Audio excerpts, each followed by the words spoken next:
तो सीधा सौदा में आप सभी का फिर से एक बार स्वागत है। और जो 6 स्टॉक्स मैंने और आशीष ने डिस्कस किए हैं, उसके बाद के जो बचे 4 स्टॉक्स हैं उस पर नज़र कर लेते हैं।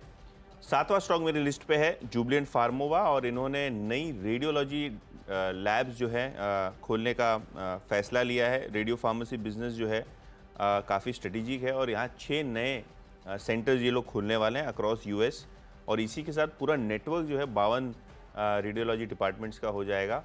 ऑब्वियसली काफ़ी प्रॉफिटेबल बिजनेस है कंपनी के लिए, और अच्छा भी कर रहे हैं। क्वार्टरली नंबर्स भी काफ़ी अच्छे थे।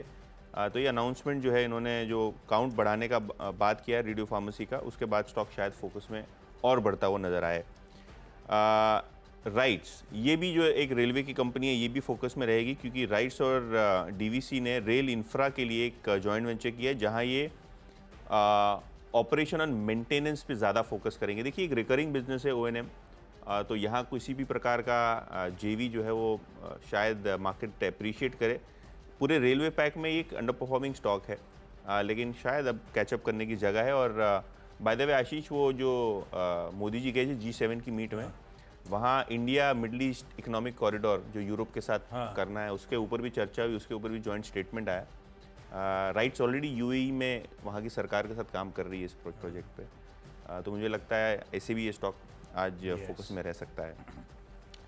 तो ये हुआ 8वां स्टॉक। 9वां स्टॉक है हिंदुस्तान एरोनॉटिक्स, और हिंदुस्तान एरोनॉटिक्स की बात करें तो इनको बढ़िया ऑर्डर मिलता हुआ नज़र पड़ा है।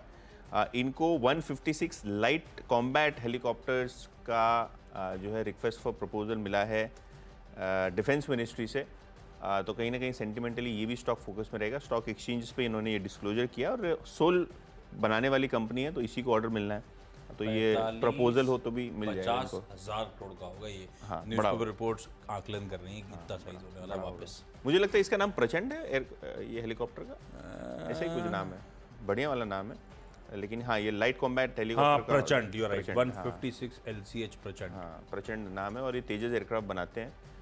तो दोनों ही तरफ इनको बढ़िया से, एक हाथ में लड्डू है और दूसरे हाथ में बर्फी, वैसा मामला हो गया। HL का ऑर्डर पे ऑर्डर आ रहे हैं इनको, और आखिर में बस डायबिटीज ना हो ये तो खा नहीं पाएंगे। आखिर वाला स्टॉक है M&M, और देखिए इनकी इन्वेस्टर मीट थी फ्राइडे को। इन्वेस्टर डे में 3 नई इलेक्ट्रिक व्हीकल्स इन्होंने शोकेस की। बहुत सारे वैल्यू अनलॉकिंग हुए यहाँ। फार्म इक्विपमेंट, ऑटो, सभी जगह पे कंपनी ने बढ़िया कमेंट्री दी। जेफरीज ने यहाँ बाय कॉल रखी है, टारगेट बढ़ा के 3510 रुपये कर दिया है। तो मोस्ट ब्रोकरेजेस ने ये एनालिस्ट मीट, इन्वेस्टर मीट के बाद टारगेट बढ़ाए हैं। पिछले 2-3 दिन से ऑलरेडी स्टॉक चल रहा है एंटिसिपेशन में कि इन्वेस्टर डे बढ़िया होगा। तो 10वां स्टॉक ये है M&M, जो ग्रीन में लेके चल रहा हूँ। ओके, अगले स्टॉक्स में एक मिनट मैं लिस्ट खोल लूँ। रडार पे रखिए। एक तो भाई पराग मिल्क फूड्स, हालांकि ये डेयरी कंपनी ज़्यादा स्टॉक मार्केट कमा के देती नहीं है आप पर खबर अच्छी है। असल में क्या है, जब लीडर पास ऑन कर देता है तो सबको मौके मिलते हैं। अमूल ने, आपको याद होगा, हाल ही में खबर आई थी, पिछले हफ्ते की खबर थी, 2 रुपये प्रति लीटर दूध के दाम बढ़ा दिए। तो पराग ने भी वो ईज ऑफ कर लिया अपना प्रेशर, ग्रीन कराया स्टॉक को। इंटरग्लोब एविएशन, अब देखते हैं, स्टॉक बहुत कुछ डिस्काउंट कर रहा है, स्टॉक ऑलरेडी बहुत तेजी में है, पर फिर भी 2 अच्छी खबरें, इसीलिए मेंशन कर रहा हूं।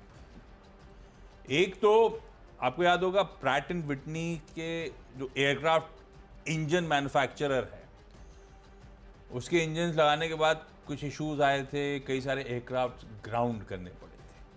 अब इनके पास अपडेट आया है कि कस्टमाइज्ड कंपनसेशन मिलेगा प्रैट एंड विटनी की affiliate firm international arrow engine से, इनके ग्राउंडेड एयरक्राफ्ट के लिए। तो कंपनसेशन आना एक तो, और दूसरा, इस बीच मई का एविएशन डेटा आया। मंथ ऑन मंथ इंटरग्लोब का शेयर और 1% बढ़ गया। भाई साहब, ये कंपनी ने क्या गजब पकड़ खरीद बड़े बाजार की। 60.6% मार्केट शेयर बढ़ के 61.6% पहुंच गया। दोनों खबरें अच्छी थी, ग्रीन कर दिया। उसके बाद 2 लाल के साथ टीम को खत्म कर रहा हूं, दोनों फार्मास्यूटिकल स्पेस से। एक Zydus life sciences, US FDA का इंस्पेक्शन हुआ था इनके SEZ यूनिट जो मटोडा में है, और वहां पे ऑफिशियल एक्शन इंडिकेटेड आया, यानी कि ऑफिशियली गाज गिरी है। US FDA की निगरानी में इनको सारी चीजें ठीक करनी होगी, नहीं तो प्लांट को में रोक लग जाएगी, तो ये थोड़ा सा सरदर्द बढ़ गया। बायोकॉन दूसरा है जिसकी विशाखापट्टनम फैसिलिटी का यूएसएफडी ने जांच इंस्पेक्शन कर रहे थे, 3 आपत्तियां उस फैसिलिटी में सामने आई। अब उसका डिटेल्स इन्होंने शेयर नहीं करे किस तरह की हैं। बेसिकली बाजार डरता है थोड़ा सा डेटा इंटेग्रिटी वाले इश्यूज के साथ, लेकिन दोनों खबरें जाइडस और बायोकॉन दोनों स्टॉक फटे भी हुए, बुरी खबरें वीकेंड पर आई, लाल रखा है इन दोनों ने। इस नोट पर एक काम करा जाए, 10-10 स्टॉक्स हम दोनों ने पूरे कर लिए। ब्रेक के उस पार लौटेंगे तो इन टीम्स का क्विक रैप अप।